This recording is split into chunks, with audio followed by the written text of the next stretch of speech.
Ça y est, cet épisode clôture notre 28e épisode et 2 saisons de J'aime mon métier.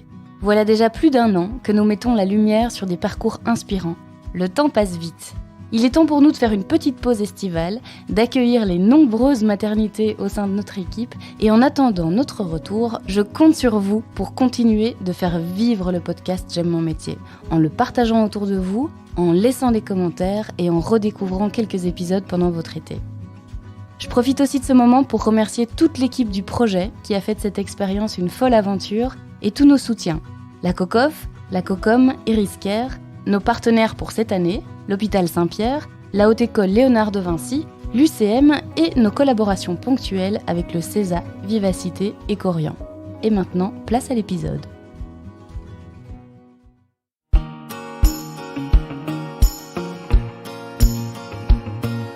Bienvenue dans le podcast J'aime mon métier, le premier podcast belge qui met en lumière les métiers humains et inspirants des secteurs du social et de la santé. Je suis Émilie Vinsotte, co-directrice de la plateforme du Guide Social, la référence depuis près de 40 ans pour de nombreux travailleurs et acteurs psychomédico-sociaux. J'aime mon métier, c'est l'envie de mettre sous les projecteurs ces métiers essentiels et chargés de sens qui tissent notre secteur associatif au quotidien et qui jouent un rôle indispensable au développement de la société. Nous sommes donc partis à la rencontre de ces femmes et de ces hommes qui aiment leur métier. Des gens résilients, engagés, passionnés, animés par cette soif de relations humaines. L'histoire de notre invité Abbas est une histoire comme on en entend malheureusement trop souvent depuis quelques années. Un trajet migratoire suite à une situation instable, la traversée en canot de sauvetage, l'attente au parc Maximilien, les dysfonctionnements d'un système d'accueil et d'intégration. Ces histoires se suivent, parfois même se ressemblent, mais malgré tout, derrière chacune d'entre elles, il y a une vie. En souhaitant mettre en avant le secteur de l'immigration dans J'aime mon métier, nous avons eu l'opportunité de faire témoigner une de ces vies et d'aller au-delà du parcours professionnel de notre invité. Aujourd'hui, nous parlons du métier de travailleur social, d'accompagnateur et d'éducateur. Mais nous mettons surtout en avant Abbas et son parcours de vie. Comment il a quitté l'Irak, son pays natal, pour se retrouver en Belgique. Comment il s'est reconstruit malgré ses nombreux traumatismes. Comment il est passé de l'autre côté de la barrière en aidant aujourd'hui les individus qui ont été dans son cas il y a quelques années. Et enfin, comment l'expérience vaut 1001 diplômes.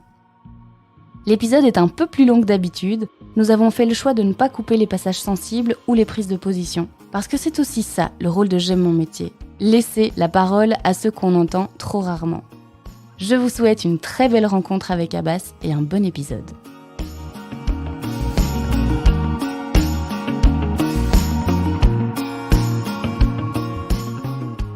Bonjour Abbas. Bonjour. Comment tu te sens ?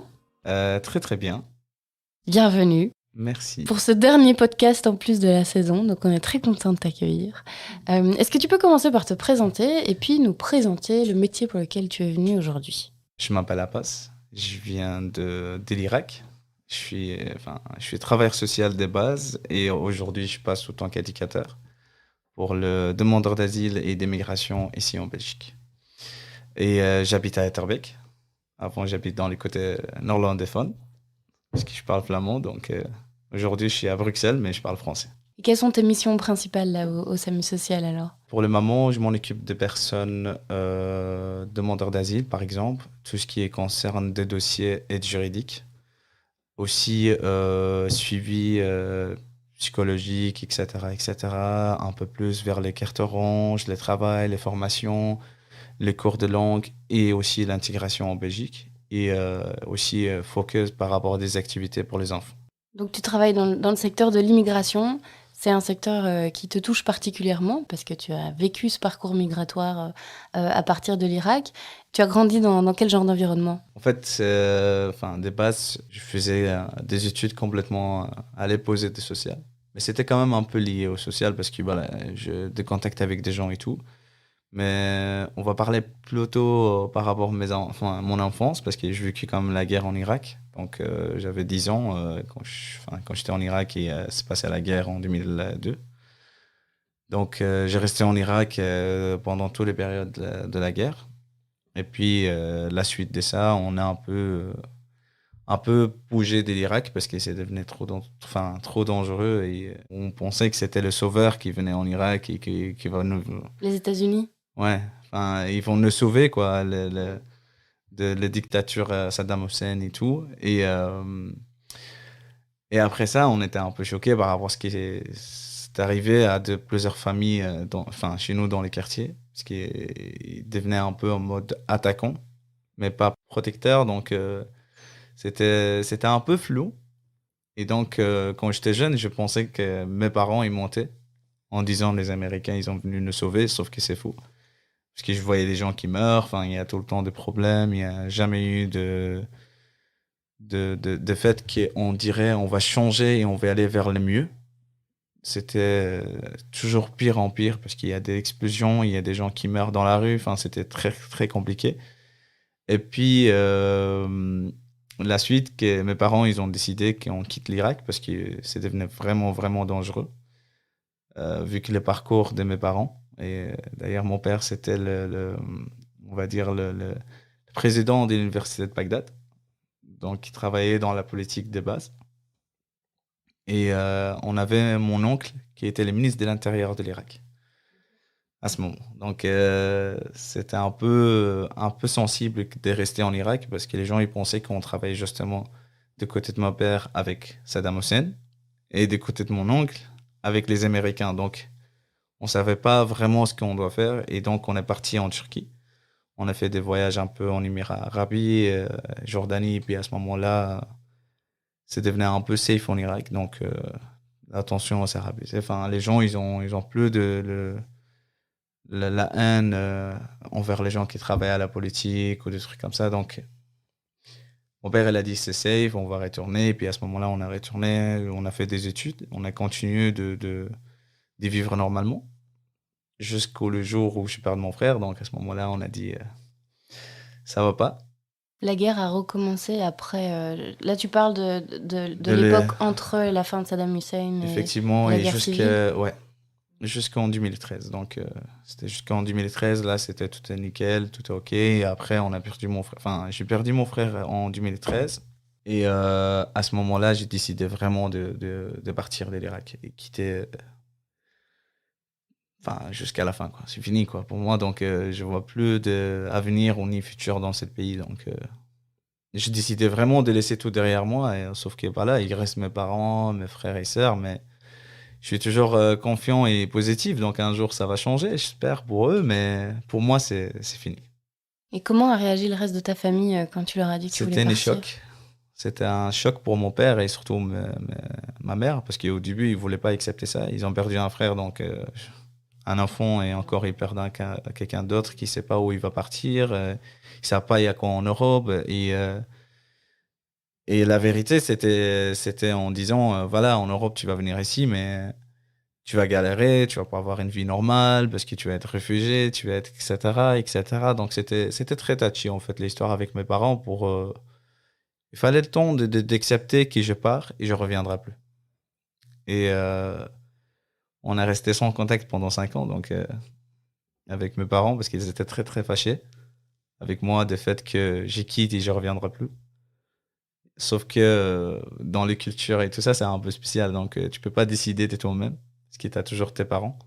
Donc il faut écouter tes parents, même si tu as 40 ans, même si tu as 50 ans, donc il faut les suivre, quoi. Et donc à ce moment-là, j'ai vraiment décidé de remettre un peu, rétablir des contacts avec eux et de dire, voilà, je suis bien ici, je fais mes études, enfin, je suis tranquille, je travaille, j'ai une vie stable. Au début, c'était compliqué parce que quand je faisais la demande d'asile, c'était à l'époque où il y avait des vagues d'immigration dans le parc de Maximilien.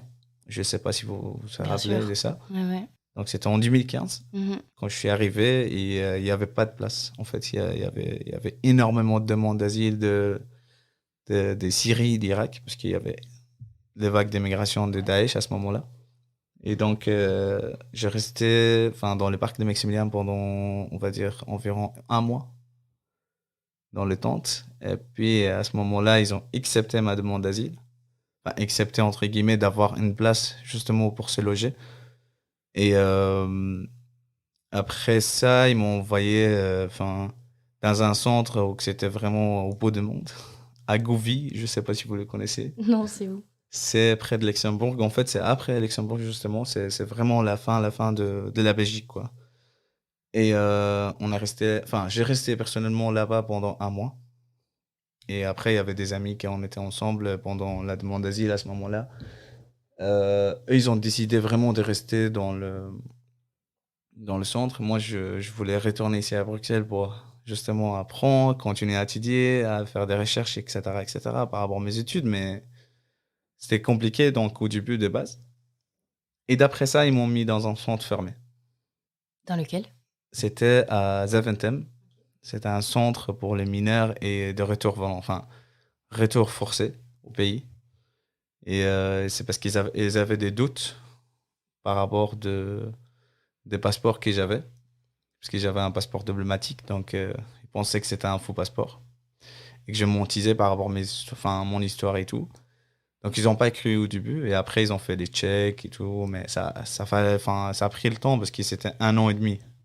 Donc 1 an et demi, ils ont fait des checks et à la fin, ils ont accepté la demande d'asile.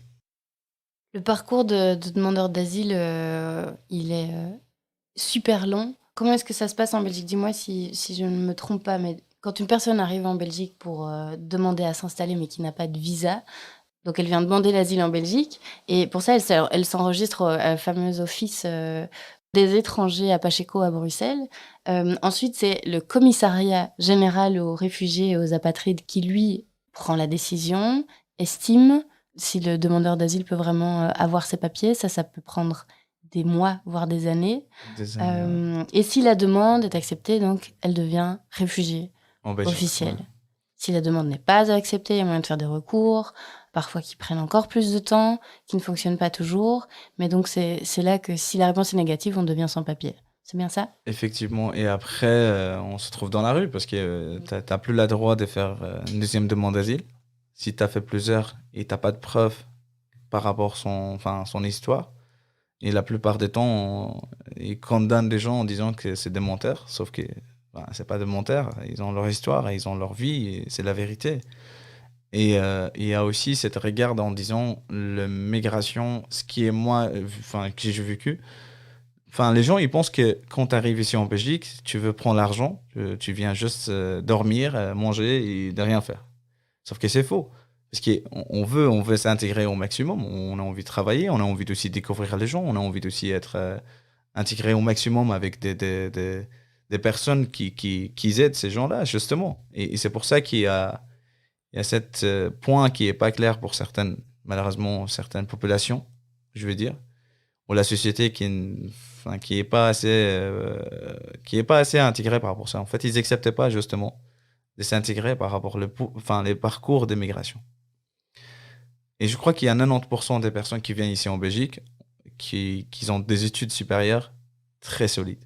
Et quand je dis très solides, c'est pas une manière de dire on a étudié, oui, d'accord, on est fatigué, mais on a des diplômes universitaires, on a des psychologues, on a des kinés, on a de tout le secteur de médical et qui même ce soit éducatif. Et donc, c'est ça le fait qu'on laisse les gens un peu des côtés et on ne l'écoute pas. Je pense que ça, c'est un problème, mais je pense qu'il vient de beaucoup de choses, hein. Déjà de fait d'asile, parce qu'il prend de procédure pendant 3 ans, à 4 ans, à 5 ans, juste parce qu'il y a un seul mot qu'il a oublié ou qu'il a trompé avec une date par rapport à sa demande d'asile. Donc, à ce moment-là, il est condamné totalement en disant négatif, tu retournes dans ton pays. Et je pense qu'à mon époque, avant, c'était très, très compliqué avec Thio Franken parce qu'ils ont envoyé des messages. Moi, personnellement, j'ai reçu des messages en disant que je te donnerais 500 euros pour retourner dans ton pays. Enfin, mec, pardon, c'est pas pour une question d'argent que je suis venu ici. En fait, j'ai cherché vraiment un endroit d'être en sécurité. Et ça, je pense que c'était mon plus grand choc émotionnel ici en Belgique parce que je m'attendais absolument pas à ça. Absolument pas à ça, parce que je lisais beaucoup de choses par rapport à l'immigration, par rapport les demandeurs d'asile, la droit humain ici en Europe. Enfin, c'était un peu flou. Et quand je voyais tout ça, j'ai dit waouh. Enfin, j'étais vraiment choqué. Et j'avoue, parce que j'étais un peu fermé d'être intégré en Belgique à cause de ça. Mais après, je me suis un peu ouvert parce que voilà, il faut pas mettre tout le monde dans le même panier ou dans le même sac. Et ça m'a aidé de découvrir des chouettes personnes, des belles personnes qui sont très, très intelligents et qui savent c'est quoi de parcours migratoire. Est-ce que tu peux nous expliquer ton parcours migratoire, justement? Quel a été ton parcours migratoire en quittant l'Irak? Par où tu es passé et comment ça se fait que tu t'es retrouvé en Belgique? Ah, c'était les chouettes questions. En fait, je suis arrivé ici en Belgique autant qu'étudiant, de base, pour faire mon équivalence et mon master en kinésithérapie pour les cancers. Et puis la suite, mon visa c'est fini, c'est terminé, donc j'étais obligé de retourner et quitter la Belgique. Donc je suis parti. Et puis à ce moment-là, je suis arrivé en Turquie. Donc j'ai resté en Turquie pendant, on va dire, à 5 à 6 mois. Et puis je sortais avec tous les vagues d'immigration qu'il y avait avec des Syriens, des Irakiens et qui venaient vraiment en Turquie à Izmir. Et donc à ce moment-là, on payait des passeurs, du coup, ils mettaient genre plus ou moins 50 personnes dans un 3 mètres, hein. Dans un Zodiac? Ouais. Ok. Et Tu faisais partie de ces personnes-là, c'est comme ça que tu as effectivement. quitté la Turquie. Ouais. Et après ça, on est arrivé en Grèce, du coup, on descend à Grèce, et puis à ce moment-là, la Grèce, ils donnent de l'ordre de quitter les territoires Grèce parce qu'ils veulent pas d'immigration et qu'ils n'ont pas le moyen justement de prendre en charge.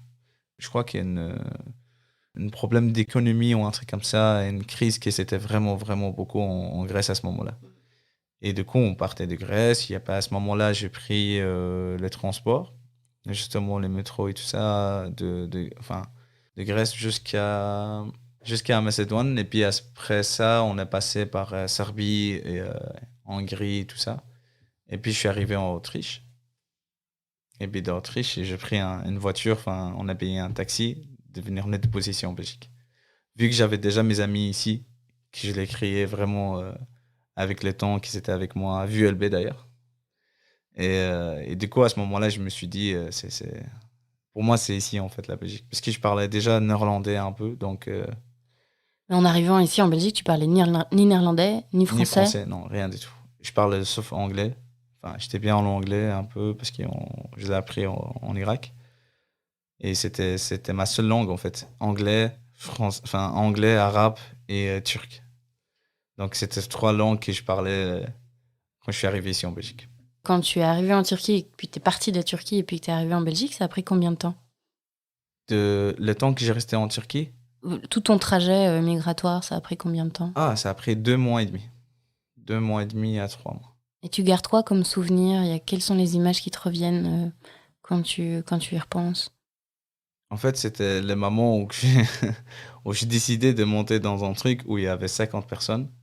C'était vraiment un suicide pour moi. C'était le seul moment que je me rappelais de toute ma vie parce qu'à ce moment-là, ils ont déchiré les potes en disant ouais, il y avait le gardien de la mer qui vont venir nous prendre et ils vont nous renvoyer en Turquie. Du coup, il y avait des gens qui avaient peur et tout.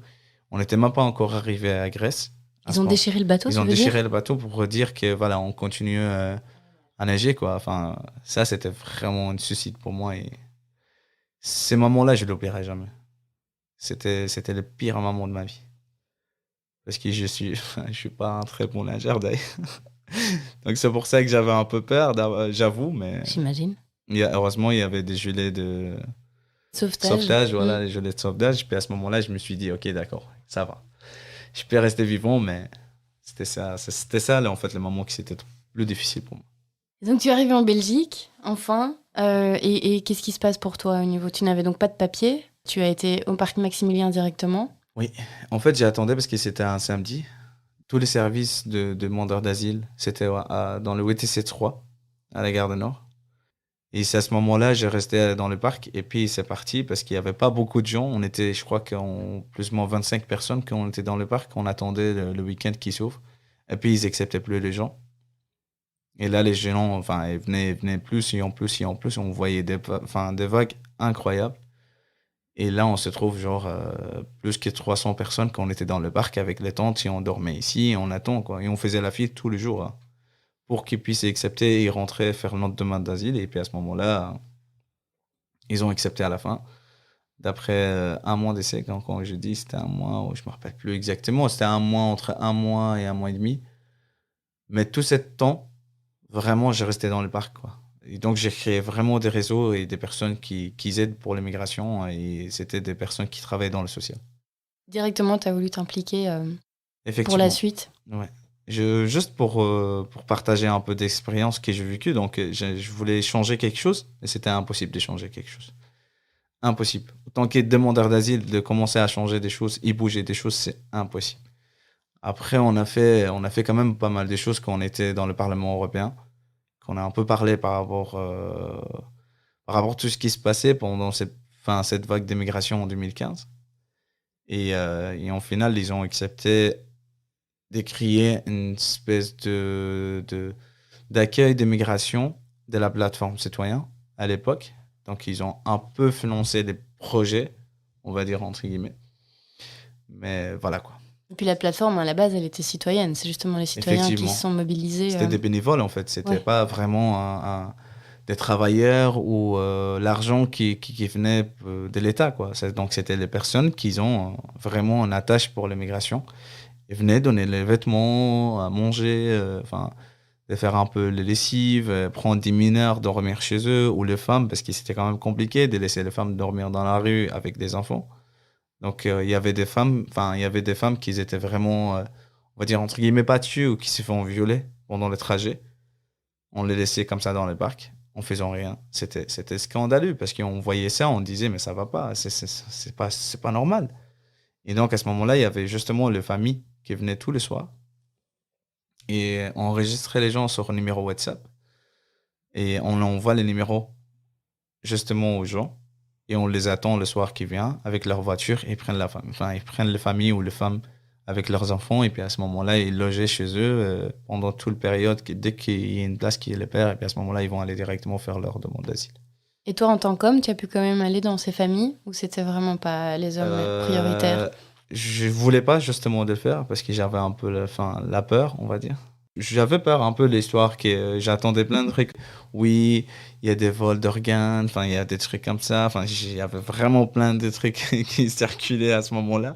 Ah ouais. Ouais, ouais. Donc c'était un peu flippant, mais après voilà, une fois qu'on connaît les gens qui venaient là, ils étaient vraiment des gentils, donc on comprenait que c'était faux en fait. C'était juste une rumeur qui voulait pas qu'on s'intègre quoi. Et je suis pas parti parce que je trouvais ça un peu égoïste. Il y a des gens qui méritent mieux que moi, donc je n'ai pas voulu partir avec la famille en final. J'ai resté dans le tente dès qu'ils ont accepté ma demande d'asile.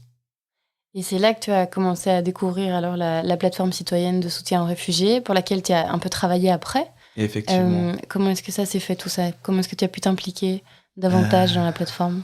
Ça n'existait pas de base déjà. Ouais. Ça n'existait vraiment pas parce que c'était juste un groupe de personnes. On était 15 personnes. C'était à Place Isère, enfin pas loin d'Isère.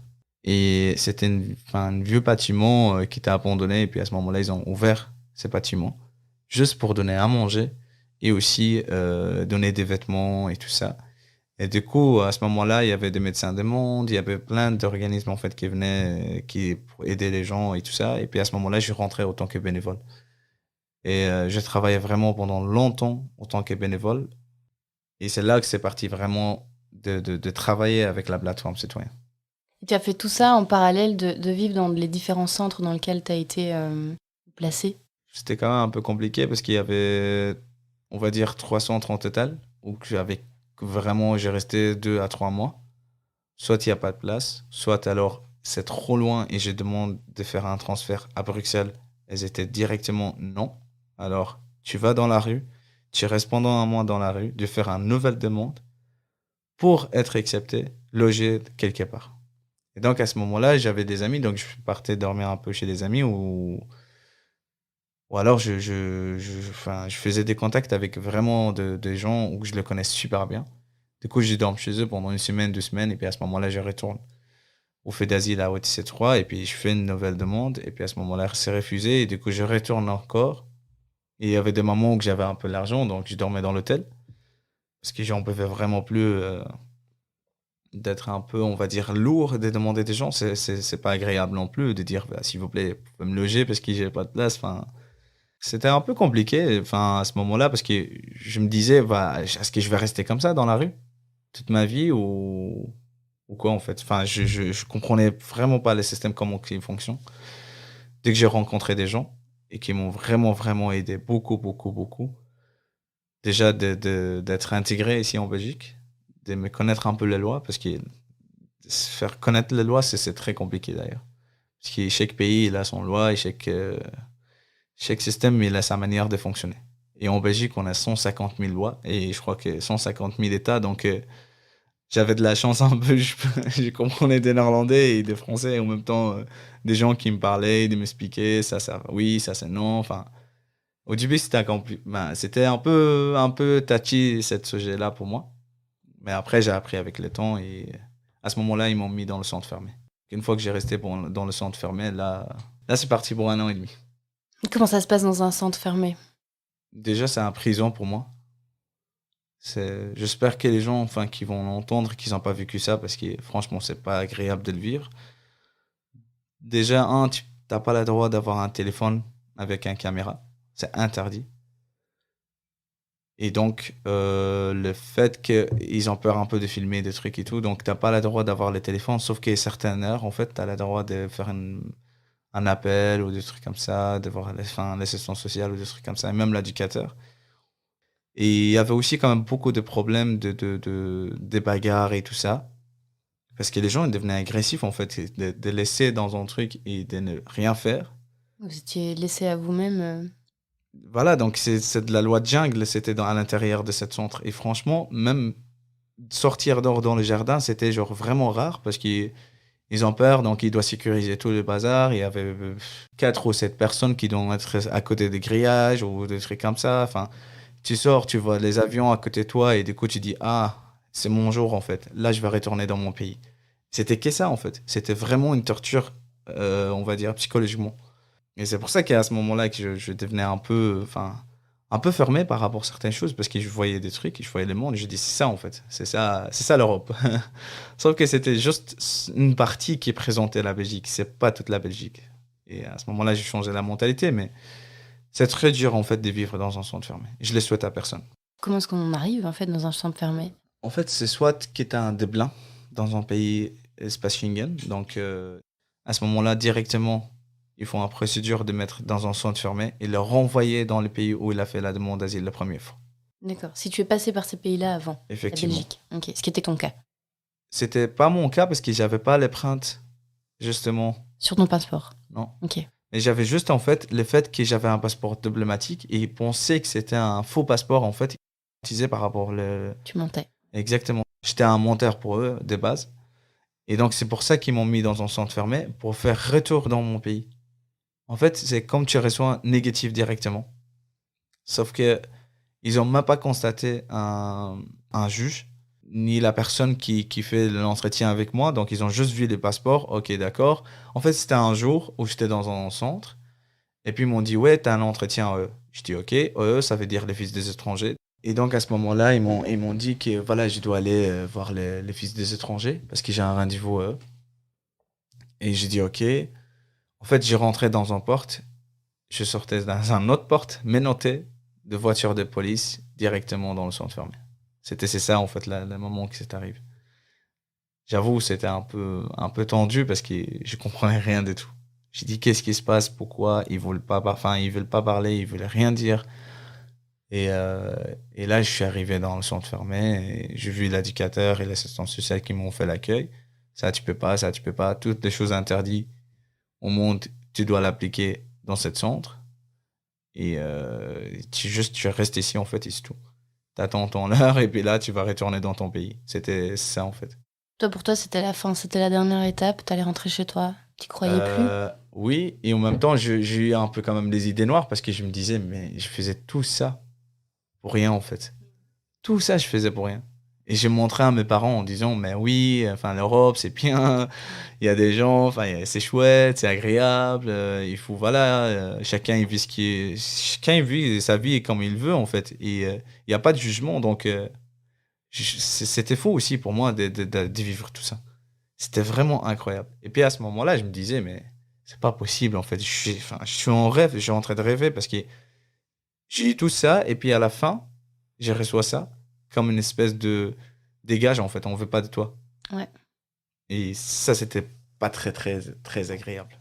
Comment tu as réussi à sortir de ce centre? Ah, c'était chouette. Donc, en fait, j'ai eu un moment où il y avait des jeunes qui m'ont agressé dans le centre avec des brosses à dents. En fait, ils ont cassé les brosses à dents et ils l'ont frotté par terre, enfin, sur le sol, de le faire un Pour les pointu à la viser? fin. Mmh. Exactement. Et en fait, un jour, je mangeais avec un jeune, ce n'était pas un demandeur d'asile d'ailleurs. C'est ça, en fait, l'histoire. C'était quelqu'un, PBG, on va dire. Mais il n'y avait pas de place en PBG. Du coup, ils l'ont ramené dans le centre fermé. En IPPJ, tu veux dire? Oui. OK. Et je croyais c'était. Enfin, normalement, ils ne devraient pas faire ça, mais je ne sais pas comment ils l'ont fait. Et j'étais choqué à ce moment-là. Et c'est pour ça que j'ai trouvé la faille qui c'est très mal fait. Et en fait, quand ils étaient arrivés dans le centre, moi, enfin, je comprenais un peu de français et de néerlandais, donc on va dire j'avais un peu des bases de la langue belge. Et il y avait une autre personne qui était avec nous, un demandeur d'asile, c'était LGBTQ+. Donc, il était un peu discriminé par certains groupes de personnes, parce que voilà, la mentalité et tout, c'est un peu compliqué.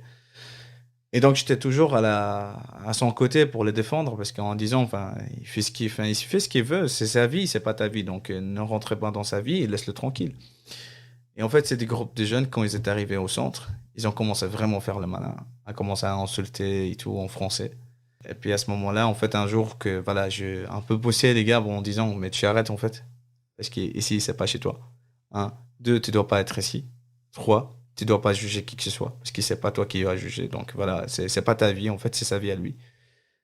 Et à ce moment-là, il y avait des personnes, enfin des gardiens, des gars, on va dire les sécurités des centres. Ils venaient un peu séparer l'histoire parce qu'ils s'étaient un peu, voilà, un peu tendus et tout. Et du coup, c'est parti, enfin c'était ok, nickel, il n'y a pas de souci, on s'est serré et tout. Et en fait, on est en train de manger. Et puis à ce moment-là, ils ont venu vraiment derrière moi. Ils voulaient vraiment planter ça dans le dos et je voyais rien du tout en fait. Sauf que je voyais la personne que je mangeais avec qui criait en dos. Attention, enfin, je retourne ma tête, j'étais vraiment sur moi quoi. Enfin, en fait, j'étais à deux doigts de mourir, on va dire entre guillemets. Et puis à ce moment-là, en fait, il y avait les sécurités qui sont rentrés. Et heureusement, il y avait des caméras et tout. Ils ont appelé la police. Enfin, la police, ils sont venus, ils ont constaté que j'avais rien fait, j'étais pas en tort. Et à ce moment-là, je pétais le plomb. Je sortais vraiment mal. Enfin, je sortais tout la rage que j'avais en moi. En fait, je disais que si je reste comme ça et de rien faire, Tu vas mourir. je vais me suicider de moi-même, en fait. Ça sert à rien d'attendre quelqu'un qui me tue. Donc, et du coup, je faisais des menaces de suicide. Et puis à ce moment-là, j'ai dit, je vais contacter des journalistes, je vais contacter tout le monde entier pour venir voir le problème que vous faites ici et le bordel. C'est honteux même. C'est honteux. Donc, il y avait un agent, enfin, des polices qui était à côté, justement. Il a attendu ce que je disais. Et puis, ils m'ont pris des côtés en me disant, ça va, tu vas bien? Je dis, non, ça va pas. Ça va pas, j'en peux plus. Je veux juste savoir où on est. Là, j'en ai marre, en fait. Vraiment, j'ai envie de soit m'envoyer, me faire rentrer dans mon pays et que je reviendrai plus jamais en Europe, soit là, alors, vous me dites, OK, d'accord, on t'accepte, alors tu sors d'ici. Et en fait, le policier il était super sympa, donc il a contacté l'avocat directement. Et à ce moment-là, j'ai eu des bons retours. Waouh. Ouais. Et c'était en fait, j'avais positif depuis 3 mois et je savais pas. Donc, En plus. ouais. Donc j'étais accepté en tant que réfugié en Belgique et je savais pas. Et en fait, ils n'ont pas venu me prévenir en me disant, voilà, c'était long, c'était long.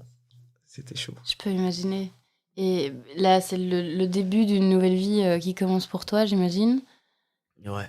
À quel moment est-ce que tu reprends confiance en toi et que tu reprends le courage de vivre une vie ici en Europe et puis surtout t'impliquer comme tu le fais en passant de l'autre côté de la barrière et en allant aider finalement ceux qui étaient dans ton cas? C'était difficile au début parce que j'arrivais pas à accepter de vivre ici en fait. Même si j'avais des positifs et tout, c'était pas le même goût que je m'attendais d'avant. Donc c'était un peu spécial parce que j'étais en dépression, on va dire.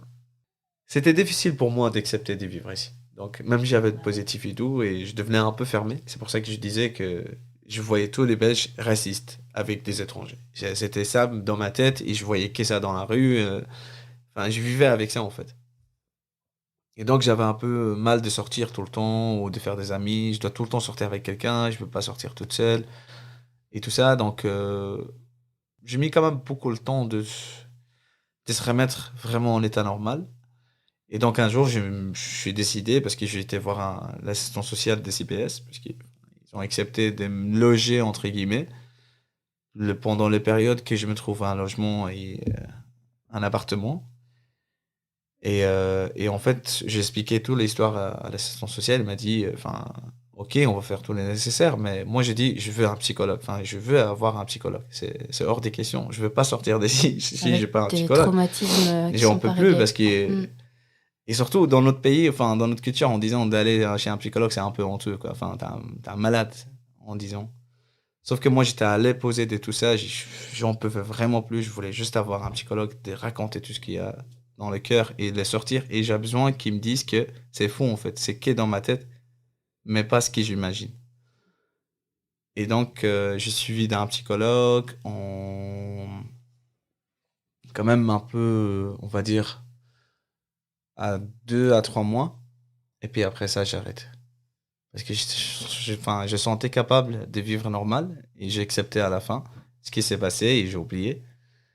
Et c'est là que ça commence une nouvelle vie en fait. Et j'ai rencontré des chouettes personnes, je commençais vraiment à avoir de bons amis, enfin, je vais un peu voyager. J'ai travaillé aussi enfin, à l'hôpital de Bordeaux, donc c'était à l'hôpital Bordeaux à côté de Saint-Pierre. Et je travaillais pendant 1 an. Donc, et puis d'après ça, j'ai eu un shot. Mais un shot vraiment, vraiment, vraiment professionnel. Et donc, j'ai arrêté complètement le travail. Tu as eu quoi? J'ai pas compris. Un shoot, en fait, Un shoot? enfin, j'ai eu une dépression, mais vraiment solide. Ok. Solide, solide, solide. Mais je me dis, c'est impossible de continuer à faire ça. C'était lié au travail, aussi le fait que mes parents me forçaient de faire des études que j'aime pas. Et donc, c'était un peu avec des séquelles que j'ai vécues dans le centre fermé. Ils sortaient tous au même temps. Et là, j'ai stoppé totalement le truc, j'ai coupé un peu le monde pendant 6 mois et je voyais personne avoir une seule personne qui était vraiment un point ami à moi. Et on s'est contacté en disant voilà, on va savoir, tu viens à la maison pour me voir si je suis vivant ou pas, parce que j'avais un peu des crises d'angoisse. 6 mois-là, j'ai travaillé vraiment beaucoup, trop dur sur moi. Mais disons, lève-toi, commencera une nouvelle vie. T'as pas besoin de blanc pour commencer de faire quoi que ce soit. Si tu as déjà vécu l'expérience que j'ai vécue ici en Belgique, c'est déjà une blanc pour moi. Et c'est là que je commence à vraiment chercher dans le social. Et donc, j'ai repris mes contacts, d'anciens contacts à la plateforme citoyen. Et j'ai été engagé en tant que veilleur de nuit, de première fois. Et c'est là, ça commence le social. Et puis après ça, j'ai commencé à chercher des travails. Je restais pendant 1 à 2 mois sans travail. Et puis, j'ai été voir la Croix-Rouge. Et là, je me suis trouvé dans le secteur des sans-abri. Parce que voilà, je voulais un peu vraiment toucher à tout dans le social. Et donc, j'ai commencé à travailler à la Croix-Rouge. C'était à Trèves, à rue de Trèves. Donc, c'était vraiment un centre qui était ouvert pour le plan, on va dire, d'hiver. De base, c'était vraiment pour l'hiver. Et après, ça continue vraiment pour le long terme parce qu'il y avait beaucoup, beaucoup, beaucoup de gens qui venaient, en fait. Et c'était beaucoup de sans-abri qui dormaient dans la rue, qui ont des problèmes un peu spéciaux, enfin, des toxicomanes et tout. Et à ce moment-là, j'étais engagé en tant que polyvalent. Après la Croix-Rouge, je me suis dit, voilà, je vais un peu changer les secteurs, de voir un peu plus moins où on est au niveau de demandeurs d'asile. C'est parce que aussi, ça m'a rappelé un peu la rue que... La raison pourquoi j'ai quitté la Croix-Rouge, c'était aussi quand même compliqué par rapport au fait que déjà, c'est que des sans-abri. Moi, j'étais un parmi ces gens-là. Parce que j'ai vécu un peu plus ou moins la même chose. C'est vrai que c'est pas la même manière, on dit sans-abri. Et en fait, sans-abri, on dit qu'il a pas de maison. Et moi, personnellement, quand j'étais dans la rue, j'avais pas de maison. J'avais une tendance. Oui, c'est vrai, d'accord, mais c'est pas une maison. J'avais pas vraiment un logement qui est normal dans le Nord. Et donc à ce moment-là, je me suis dit, enfin, c'est bon, quoi. Enfin, je fais ce qu'il fallait faire, et puis il n'y a rien qui bouge, il n'y a rien qui change, donc je suis parti de la Croix-Rouge. C'est pour ça aussi que je me suis dit un peu, voilà, il faut faire un peu attention. Je me rappelle des séquelles que j'ai vécues, donc je commençais à Oui. faire un peu. J'imagine que tu étais encore fragile aussi de tout ce que tu avais vécu et de par. J'étais un peu sensible Ouais. et susceptible des fois, parce que, voilà, enfin, je l'ai dit, je l'assume, hein, mais j'étais un peu susceptible par rapport à tous les gens qui me disaient, je le prenais directement à cœur. Et je deviens trop sensible. Genre, enfin, les mots, ils me touchent. Et je comprenais pas assez bien le français, donc c'était très compliqué. C'était vraiment compliqué. Mais pourtant, tu avais quand même envie de t'engager dans le social. Oui. Est-ce que c'était quoi pour rendre ce qu'on t'avait pas vraiment donné? Parce que c'est pas comme si tu avais été super bien accueilli. Quelles étaient tes motivations à travailler dans ce secteur-là? De traiter les gens d'une bonne manière, juste de respecter l'humain comment il est. Et de pas faire des jugements par rapport à certaines nationalités ou certaines personnes, enfin des personnages, on va dire des personnes qui viennent demander d'asile ici en Belgique. Et c'est pas parce qu'il c'est un demandeur d'asile, ça veut dire que c'est un menteur qui vient de gratter l'argent ou qui vient de dormir en fait. C'était juste pour ça. Et il changeait vraiment bouger les choses parce qu'il y a rien qui bouge. Il y a vraiment rien qui bouge. Là, je l'assume, mais je le dis totalement, hein, j'ai eu de la chance. Mais il y a beaucoup de gens comme moi qui n'ont pas eu de la chance. Et malheureusement, aujourd'hui, ils se trouvent dans leur pays. Peut-être ils sont morts, ou peut-être alors ils ont finir par un problème psychologique ou des trucs, enfin, des trucs comme ça.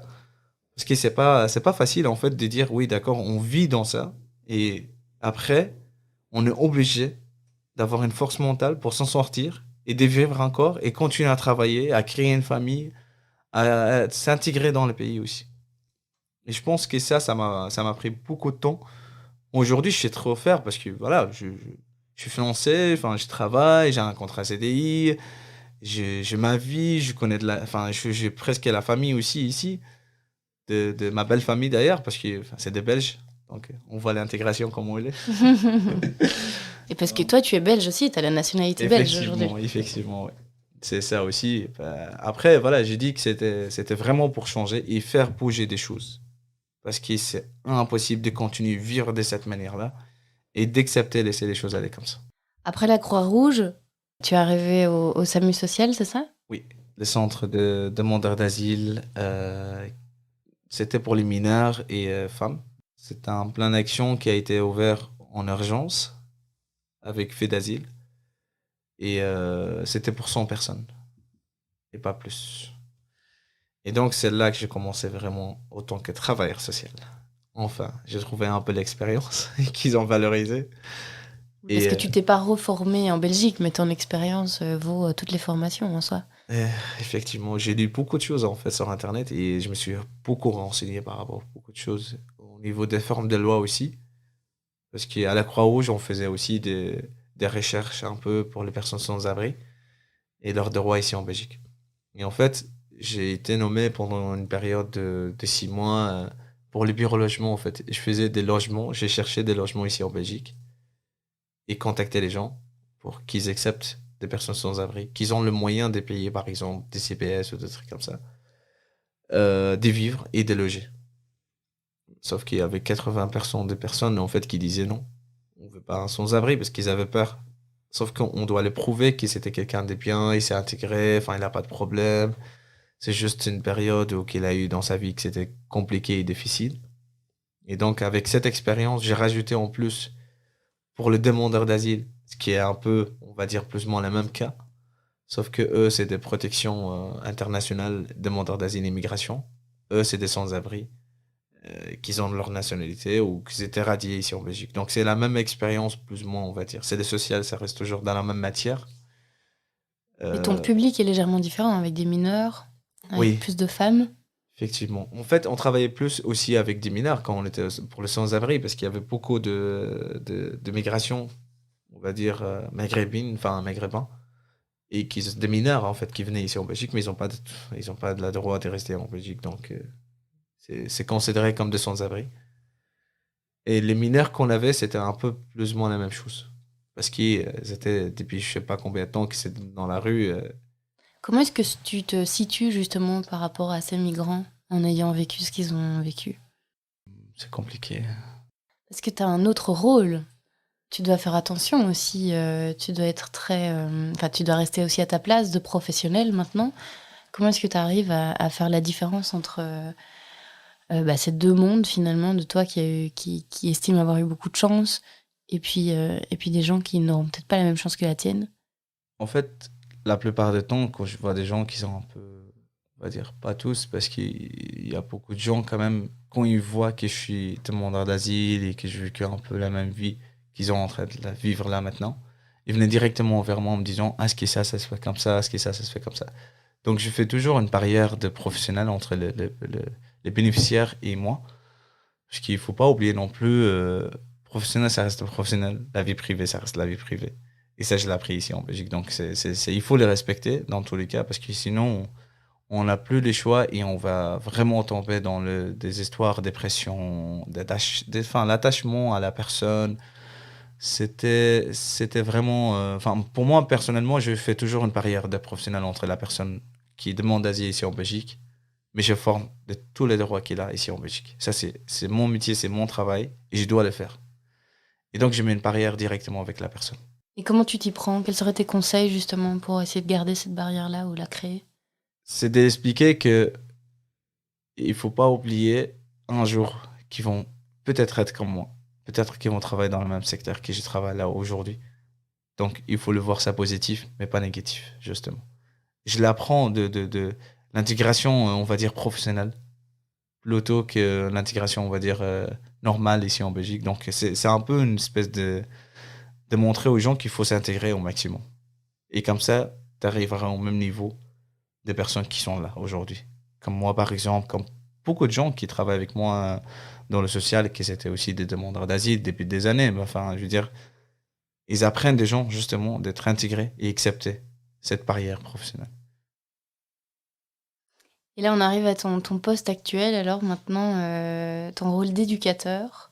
Comment est-ce que tu as basculé du coup de ton centre comme travailleur social? Maintenant, tu es officiellement éducateur. En fait, avant, je travaillais en tant que travailleur social dans le centre des premiers arrivants, enfin, premiers arrivés ici en Belgique. Donc, c'est un centre, on va dire, des transits. Donc, ils venaient, dès qu'ils passent à la demande d'asile, ils venaient chez nous. Ils attendent pendant une période de 1 à 2 mois et puis après, ils transfèrent dans un autre centre où on l'appelle le deuxième phase. C'est un centre fixe pendant toute la procédure de leur demande d'asile. Et en fait, le premier centre où j'ai travaillé en tant que travailleur social, c'était un centre qui est pour les mineurs et les familles. Donc, on travaillait un peu avec les deux. Et donc, on était chargé de gérer tous les dossiers. Mais il n'y avait pas d'assistant social, il n'y avait pas d'éducateur. En fait, le travailleur social, il faisait les travaux des deux. On va dire les trois. Ce qui est éducateur, travailleur social et assistant social en même temps. Oui, aide juridique aussi. Effectivement. Et toutes les procédures, en fait, on faisait avec eux. Et donc, après ça, on a fait pendant 1 an et 6 mois, précis, sans faute. On a fait des travailleurs sociaux. Enfin, je fais des travailleurs sociaux. Et puis, la suite, ils ont décidé, du coup, arrêter ce projet et de rouvrir un autre projet qui est un centre fixe qui prend en charge pendant toutes les procédures de demande d'asile. Et ça, enfin, c'est pas un centre de transit. Et en fait, ce centre de transit, du coup, il va rester fixe pendant toutes les procédures de demande d'asile jusqu'à la fin. Et puis à ce moment-là, en fait, ils ont pas, parce que moi, je voulais justement dépasser autant qu'éducateur, mais plus comme travailleur social, parce qu'il y a vraiment pas de. Ça veut rien dire travailleur social pour moi. Parce que travailleur social, tu dois faire tous les travaux sociaux en global, sauf qu'on le fait des bases déjà. Donc, pour moi, je voulais vraiment être éducateur.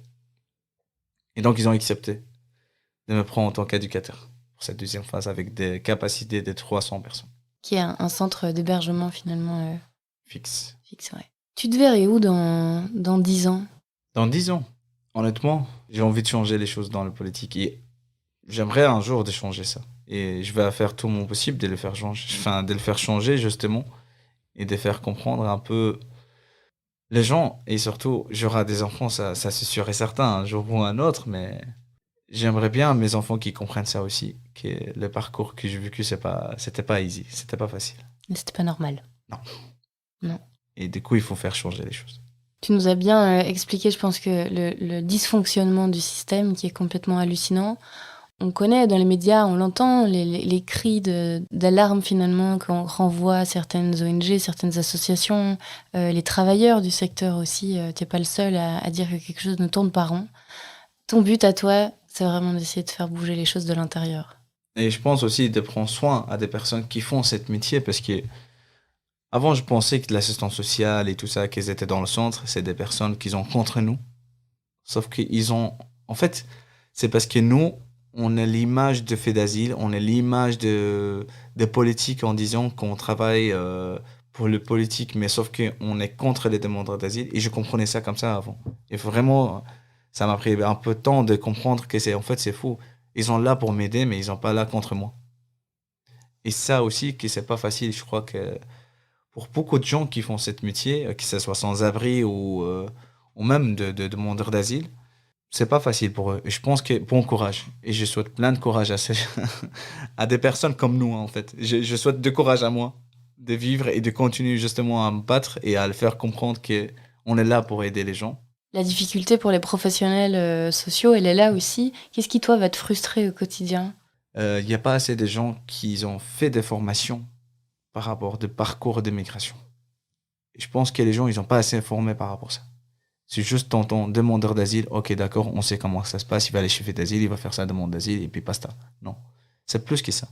Et je pense qu'il faut former des gens et faire changer un peu l'enseignement parce qu'à l'école, les gens, ils sont pas sensibilisés par rapport à ça. Et malheureusement, il y a beaucoup d'harcèlement scolaire qui est lié aussi avec tout ce qui est migration et tout. Le plus important, c'est vraiment former des gens et commencer déjà par l'école. Et puis au-delà des frustrations, qu'est-ce qui, toi, va te donner encore cette force de te lever tous les matins et d'aller bosser? Qu'est-ce qui fait que tu es heureux finalement dans ton travail? C'est le fait que, en fait, quand je me réveille, je me dis, ok, d'accord, aujourd'hui, je vais aller faire quelque chose. Mais en fait, j'ai en train de sauver des gens. Pour moi, c'est sauver des gens parce qu'ils ont une vie un peu assez lourde et assez difficile. Donc, c'est ça qui me motive le plus. Je suis en train de faire bouger les choses. Justement, je m'en pose par rapport à ce que j'ai envie de faire avec des résidents. Et donc, c'est ça mon motivation, de dire, OK, ce matin, je vais aller et je vais faire changer certaines choses. Par exemple, je vais laisser sortir les résidents à l'extérieur pour faire vraiment une balade avec eux et t'expliquer, par exemple, la grande place. Enfin, c'est simple, hein. Mais ça, c'est une partie de l'intégration. Et ça, c'est ma motivation parce que moi, ils ne me l'ont pas fait. Donc, Tu sais aussi que tu vas pas pouvoir sauver tout le monde, malheureusement, à base. Comment est-ce que toi, tu vas... C'est justement avec des petites choses, comme tu dis, on va voir la grande place, c'est en exactement. prenant un jour à la fois, en y allant à ton rythme, que tu restes motivé. Je pense qu'à petit à petit, je veux faire changer les choses, ça c'est sûr. Après, il faut pas non plus dire que je dois changer les choses et être obsessionné par rapport à ça. Non. Il faut accepter certaines choses et certaines réalités qui se passent dans la vie et on les connaît tous, hein. Mais il faut dire aussi que en faisant changer les choses, c'est déjà la manière de parler avec des gens, avec des demandeurs d'asile, d'exprimer, d'être là pour eux, aider. Et justement, c'est ça ce qui est faire bouger les choses. Si tes collègues ils voient comment tu te comportes avec la personne, c'est énorme, hein. Parce que ton collègue il va poser des questions, il va dire ah lui il parle de cette manière-là, alors pourquoi je ferais pas la même chose? Et juste d'expliquer aux collègues, c'est comme ça qu'il faut le faire, mais pas d'une autre manière. Et je pense qu'avec le temps, on va vraiment faire bouger les choses, mais il faut vraiment beaucoup de temps. Et du monde, et des gens. Qu'est-ce que tu Effectivement. aurais envie de dire aux professionnels, justement, qui sont autour de toi et qui n'ont pas vécu tout ce que tu as vécu? Quels seraient les conseils que tu pourrais donner aux professionnels et à la future génération aussi de travailleurs sociaux qui ont envie de travailler dans l'immigration? Ne pas trop attaché. S'attacher, tu veux dire? Attaché à des histoires de gens parce que ça peut être risqué en fait pour eux si t'as pas les forces mentales Garder cette barrière dont exactement tu de parlais. barrières professionnelles parce que c'est vraiment dangereux. Moi personnellement parce que j'ai vécu bah voilà j'ai un peu un sujet un peu touchy parce que je connu la dépression, j'ai connu des c'est quoi d'être pas bien dans la tête et de vivre tout ça. Mais l'entendre et vivre avec, franchement, c'est pas facile. Déjà, un grand merci à vous parce que vous faites un énorme d'écoute. Et franchement, moi, personnellement, si je l'écoute ça toute seule, je pleure des fois. Donc, je veux pas vous mentir. Il faut être professionnel. Il faut justement mettre cette barrière-là parce que sinon, tu t'en sors pas. Et tu vas être vraiment plongé là-dedans. Et ça veut dire plonger là-dedans, tu vas vraiment partir en dépression, en plein de soucis émotionnels et tout. Et je les conseille à personne. Parce qu'il faut se protéger aussi. Et pourtant, on a besoin de monde. Alors, comment est-ce que tu aurais envie de motiver les gens à venir travailler dans ce secteur qui est quand même souvent mal perçu? On sait que c'est difficile. Après, il est rempli de personnes aussi comme toi qui ont vraiment envie de faire bouger les choses et qui le font. Ma plus grande motivation, c'est quand tu te réveilles le matin, tu dis aujourd'hui, je vais sauver la vie. Donc, c'est comme un pompier, comme un ambulancier ou comme un policier. Donc, c'est un peu le même métier, on va dire. Sauf que ton secteur, c'est le social. Et le social, c'est vraiment pour sauver les gens et d'être là pour eux. Et c'est ce qu'il faut. Parce qu'on a tous besoin, un jour dans notre vie, de social. Et il ne faut pas mentir non plus. C'est le meilleur système qu'on a ici en Europe. En Belgique, surtout. Après, après des années que j'ai compris que ça, mais on a des bons systèmes en tout cas ici en Belgique pour les personnes qui, on va dire, de social. On a des protections et tout. Donc, il faut se dire que la motivation, elle est là. Après, il faut savoir ce qu'on a envie de faire dans la vie. Est-ce qu'on a envie de changer les choses? Et chacun sa motivation. Mais je pense que... Je ne veux pas aller plus loin, mais je vais dire, réveille-toi et viens. Et viens rejoindre nous. On est là pour toi. Est-ce que toi, il y a des choses que tu aurais fait différemment quand tu repenses à tout ce que tu as vécu? Oui. Donc, beaucoup étaient indépendants de ta volonté, mais est-ce que dans ce que toi, tu aurais pu changer, tu aurais fait quelque chose différemment? C'est compliqué. Honnêtement, si je savais que ça se passerait comme ça, pour moi, je ne viendrais pas ici en Belgique. Je ne vais pas te mentir, mais... je ne sais pas.